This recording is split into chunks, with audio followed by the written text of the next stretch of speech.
तो जय जोहार संगवारी हो। अगर आप मन मोर चैनल में नवा आए हो तो चैनल ला सब्सक्राइब कर दू ताकि ऐसे ही नया नया वीडियो आप मन ला देखे और सुने बर मिलत रहे। और ये वीडियो ला पूरा लास्ट तक जरूर देखो संगवारी हो। कांकेर में स्थित गड़िया पहाड़ का इतिहास कई हजार साल पुराना है। ये पहाड़ जमीन से करीब 660 फीट ऊंचा है। इस पहाड़ के ऊपर सोनई रुपई नाम का एक तालाब स्थित है।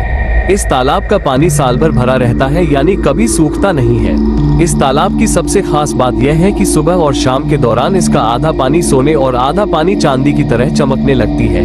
हर साल यहाँ महाशिवरात्रि पर भव्य मेला का आयोजन होता है। हर साल इस जगह गड़िया महोत्सव का भी आयोजन किया जाता है। इस महोत्सव में लोक कला की बहुरंगी छटा दिखाई देती है। गड़िया पहाड़ के बारे में एक किंवदंती यह है कि इस पहाड़ पर लगभग 700 साल पहले धर्मदेव कंडरा नाम के एक राजा का किला स्थित था। राजा के द्वारा ही यहाँ पर तालाब का निर्माण करवाया गया था। राजा धर्मदेव की सोनई और रुपई नाम की 2 बेटियां थीं। वे दोनों इसी तालाब के पास कहने जाया करती थी। फिर एक दिन दोनों खलते खलते तालाब में डूब गईं। इस दिन के बाद से ही माना जाता है सोनई रुपई की आत्माएं इस तालाब की रक्षा करती है। इस वजह से इस तालाब का पानी कभी नहीं सूखता।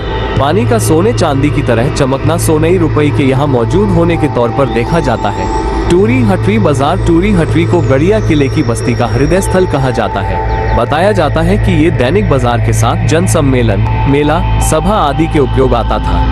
अभी भी देखा जाता है कि उस जमाने के मिट्टी के बर्तन और ईंट खपरों के टुकड़े आज भी यहाँ मिलते हैं। गड़िया पहाड़ के ऊपर एक बड़ा सा मैदान भी है। कहा जाता है कि किले में निवास करने वाले राजा और उनके सैनिकों की आवश्यकता की वस्तुएं इसी मैदान में बिक्री के लिए आती थी। इस बाजार में लड़कियां सामान बेचने के लिए लाया करती थी। इस वजह से ही इसका नाम टूरी हटरी पड़ गया।